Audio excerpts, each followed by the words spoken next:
ইসরায়েলের উপর এবার সরাসরি কঠিন আঘাতের হুঁশিয়ারি দিয়েছে মিশর।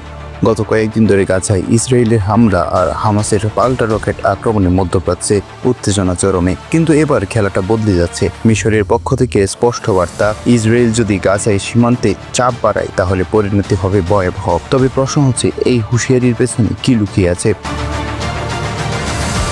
গত সপ্তাহে মিশরের প্রস্তাবিত যুদ্ধবিরতি প্রত্যাখ্যান করেছে ইসরায়েল। তারপর থেকেই গাজার রাফায় সীমান্তে ট্যাঙ্ক আর সৈন্য মোতায়েন বাড়িয়েছে তারা। মিশর বলছে এটা তাদের জাতীয় নিরাপত্তার লাল রেখা। সিনাই উপদ্বীপে যদি যুদ্ধ ছড়ায় তাহলে মিশর চুপ করে বসে থাকবে না। সামরিক বিশ্লেষকরা বলছেন, এটা শুধু কথার কথা নয়। মিশরের সেনাবাহিনী ইতিমধ্যে সীমান্তে শক্তি বাড়াতে শুরু করেছে। ইসরায়েলের পক্ষ থেকে জবাব এসেছে, তারা হামাসকে নির্মূল না করা পর্যন্ত থামবে না। কিন্তু এই জেদের মাসুল কতটা বড় হতে পারে? গাজায় ইতিমধ্যেই হাজার হাজার জীবন গেছে, ধ্বংসস্তূপে পরিণত হয়েছে। এবার মিশর যদি সত্যি মাঠে নামে তাহলে কি শুরু হবে তৃতীয় একটা ফ্রন্ট?